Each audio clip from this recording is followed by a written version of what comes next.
Well, over this last week, I've been reading Diana Butler Bass's most recent book called Grateful, The Transforming Power of Giving Thanks. And I've also finished watching the entire series of Downton Abbey. Now, I watched Downton Abbey soon after it came out, and I really enjoyed it, but I think I enjoyed it even more this past week. And actually, I started it during the summer and just looked at a little bit on Amazon. You know, every week I'd look at a little bit more, but since I've been on my back for over a week with my leg elevated, I thought there's only so much reading and typing and things like that I could do. So I watched the whole series, and as in any good story, I felt drawn in to all the different characters. And can I just ask how many people have ever seen any part of Downton Abbey before? So almost everybody, maybe not every single person, but let me just tell you briefly, Downton Abbey is the story about a very wealthy English family at the turn of the century, from the 19th century into the 20th century. And it's the story of the Earl of Grantham and his family and the luxury and splendor in which they lived. But it's also the story of all of their servants, all of the people that did everything that they didn't want to do. And so the servants would cook their meals for them. They would set up the fires and stoke the fires throughout the day. Anytime somebody needed to get dressed, the servant would help them dress and undress at the end of the day. And anytime they wanted to change their clothes, there were servants there to help them do their dressing.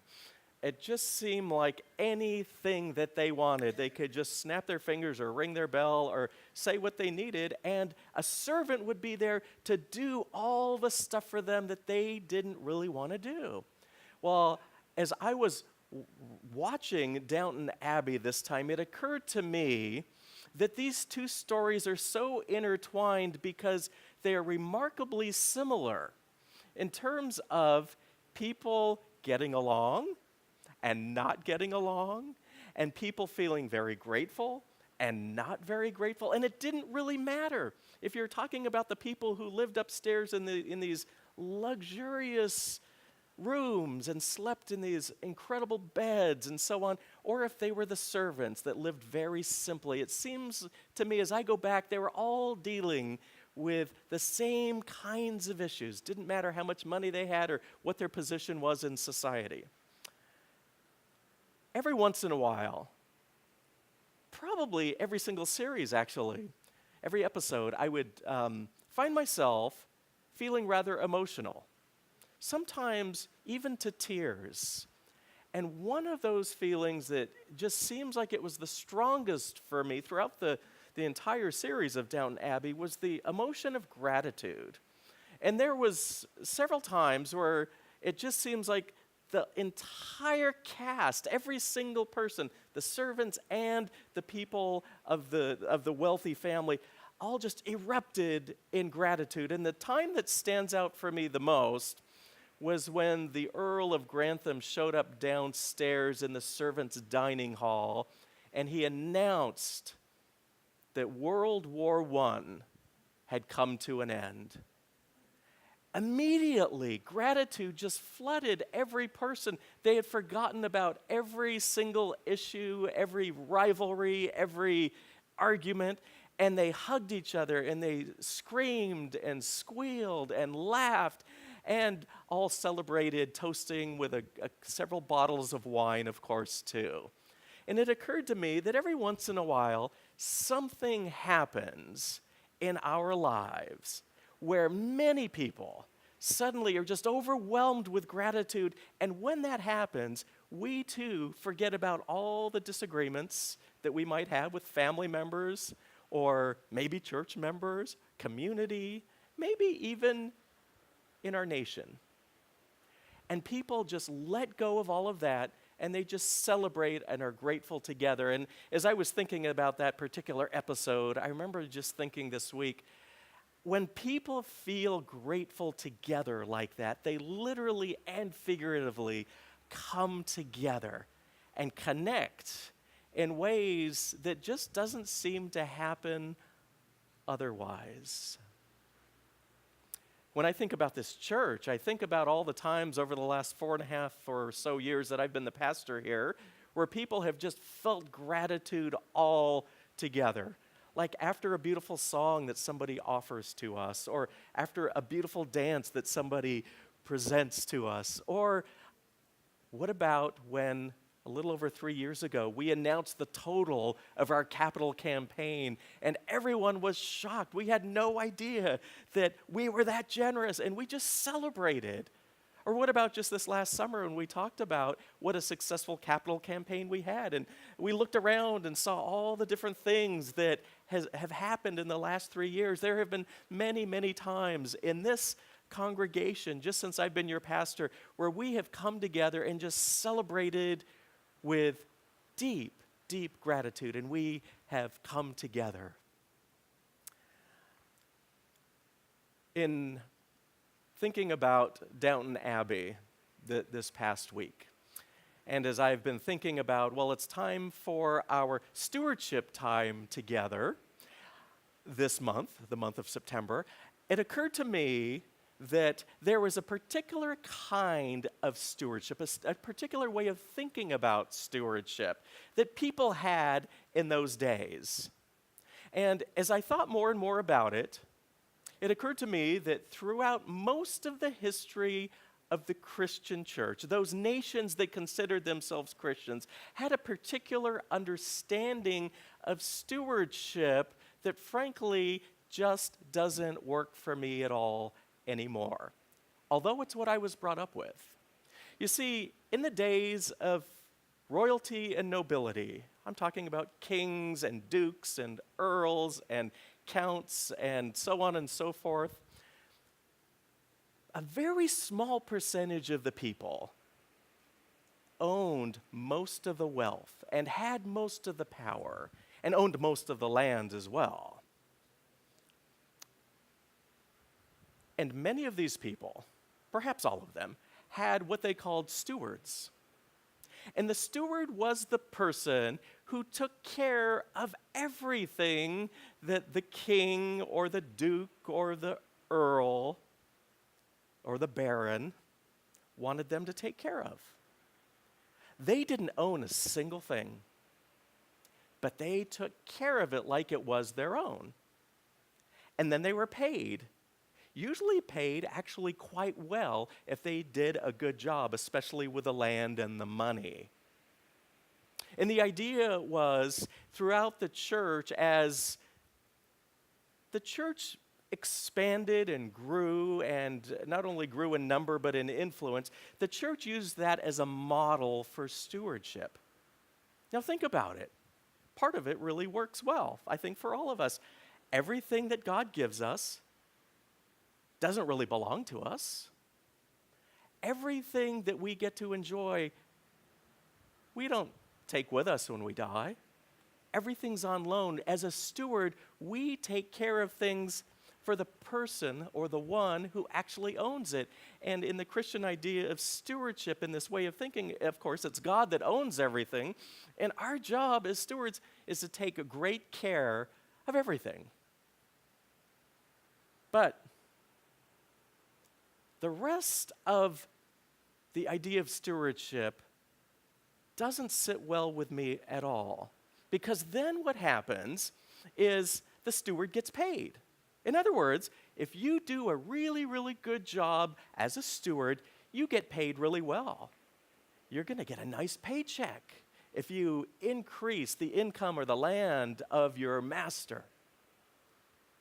On the other hand, if you don't do that good of a job, there's punishment to be had.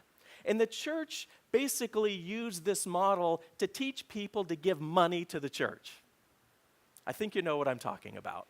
In other words, the church would actually tell people, at least many churches, if you give lots of money to the church as a good steward, then you will be rewarded, not in this life, but in the life to come. And so many people sacrificed greatly, even their health, in order that they would go to heaven when they died.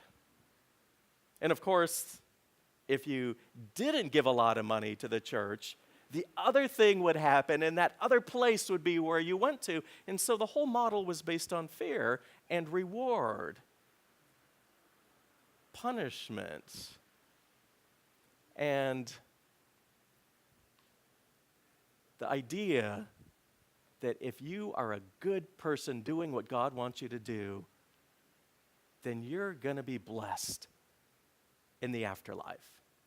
Now, I've also been to some churches that will use that exact same principle, but say, but you actually get your reward in this life. In other words, if you give a lot of money to the church now, then God will reward you in this life.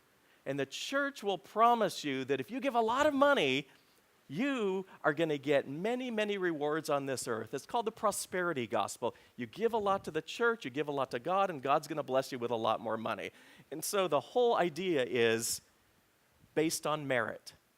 God gives you, whether it's in this life or the afterlife, because you've been really, really good to God. But the problem with that, my friends, is that it goes against everything in the biblical story. It reverses the order of gift and action. Because in the story that I just told you about, you get your gift after you've proven yourself. You get your reward after you've done something really good and you've been faithful. But in the biblical story, that's not really the pattern at all, is it? If you go all the way back to Genesis, we have this picture of a generous God who gives from the very beginning. Nothing is earned. Nothing is given because we've been so good. God just floods the entire world with blessings that people get to enjoy. And in the Jewish perspective of stewardship, we give to God, not because we're going to get some great reward for being so good, but because God has already given to us. It is gratitude. It's like at the end of World War I, when the entire household at Downton Abbey got together and celebrated and gave thanks and remembered. It's like the gift already happened, and now we're going to give our gratitude because we are so thankful for the gifts that we have been given. In the story of Noah that Edie read for us this morning, that pattern continues, although typically in Sunday school we don't see it that way. We typically focus more on the animals, going on the ark 2 by 2 and coming off 2 by 2 after 40 days of rain and 40 nights of rain. And most of us that grew up in the church know that story. But think about the entire story for a minute. It's several chapters long. We happen to read just from chapter 9. But if you think of the whole story, God was really upset with people because they weren't treating other people very nicely. There was violence. There was murder. There were people not treating the earth or other people very nicely because they had forgotten about what gratitude and stewardship were all about. And so God decides in the story to start over from scratch. He's going to flood the entire earth, and luckily for Noah and his family, he was going to save those who still understood the principle of gratitude and faithfulness. And so the flood came, and 40 days and 40 nights, Noah and his family and the animals were on the ark, and then the sun came out. Now, I had never been anywhere till I moved to Kauai where intensive flooding had ever happened before. But I'll tell you, just maybe 2 weeks ago, I remember hearing something from my bedroom window. I was actually inside my house, and it sounded like a river. And I thought I was just hearing things. But then I walked across the street directly across where my neighbors were. Behind them, it was like their backyard. It looked like a river. That was typically dry land. And I walked over there, and I saw the Waikomo stream, the part that goes through my neighborhood.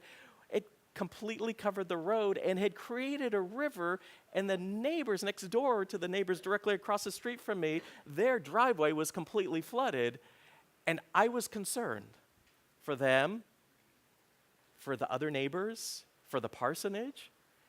And fortunately, the water never raised above that level.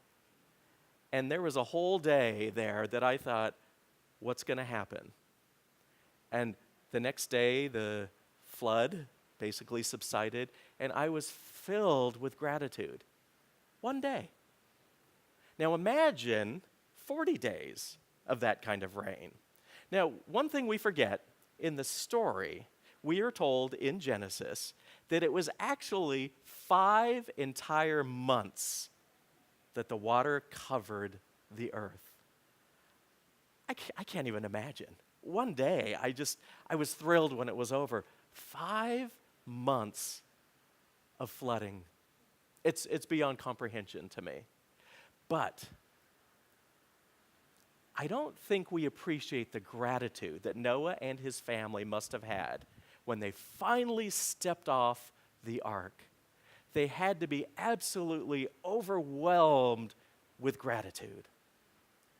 And it's the context of gratitude that today's story is told, where God makes a covenant with Noah and his family. But it's not just for Noah and his family. It's for every living creature in the entire earth. What happens in this story is an explosion of gratitude, and the response that God gives in the covenant is, you take care of everything because I've already given you everything you need. In other words, God actually tells people, every single plant that you can eat, there's plenty of it. Eat up, share it. Every animal that you can eat, I apologize to the vegans among us and the vegetarians, but it's there in Genesis. Every single animal that you want to eat that's good for you, eat up, enjoy. There's enough to go around. I'm providing abundance for everyone. And so your end of the bargain, people, this is God talking now, is you take care of it all. You take care of the plants, the flowers, the trees. You take care of the animals, the birds, the fish. Every living thing, it says in Genesis. That was the human end of the bargain. And I'll tell you, God, in my opinion, has kept God's end of the bargain, and we have not done so well, have we? When we think of all the species just here in Hawaii that have become extinct, all of the birds, all of the flowers, so much. And also, when I think about the world in terms of politics, it seems to me that we don't treat each other with gratitude and the idea that the world that God gives us is abundant and there's enough for everyone. It seems so clear to me that we would much rather say, but there may not be enough for me and people like me, so I'm going to take more for me, or I'm going to take more for us. When Rosemary and Virginia got together with me over the summer, our stewardship chairs or co-chairs, they told me that they wanted to make sure that our focus during our time of stewardship was all about gratitude. And I thought, hallelujah, because gratitude is the foundation of stewardship. Yes, churches have budgets and churches need to pay for things. And frankly, I think every penny that we spend is money well spent. I just think about all that we've been able to do for people that walk through our doors and people in our community and throughout the world. But stewardship is about so much more than the money or the church budget. It's about realizing that there's abundance for all of us. And for everybody outside of these walls, there's enough to go around. And if we appreciate that and live lives of gratitude and sharing, that's what God expected from Noah and his family. And that's what God still asks from us. After meeting with Virginia and Rosemary, we came up with words, gratitude, welcome, and sharing. And so our theme for the month of September is with gratitude, welcoming all, and sharing our blessings. Most of you, I think, got one of these in your bulletin this morning. And every year, I invite us to say a prayer together. And in just a moment, I'm going to ask you to say this prayer with me. But my hope is not just that we make enough money so that the church budget will be met by the end of next year, but that every single thing we do would be from a place of gratitude, not obligation, not to get some reward, but because God has been so generous to us already. All we can do is say thank you and thank you together. Let us say the prayer together. O God, as we receive your blessings with gratitude, open our hearts to everyone in need so that we may welcome and share without exception. Show me what I can do to share my blessings with others and how much to give in 2019.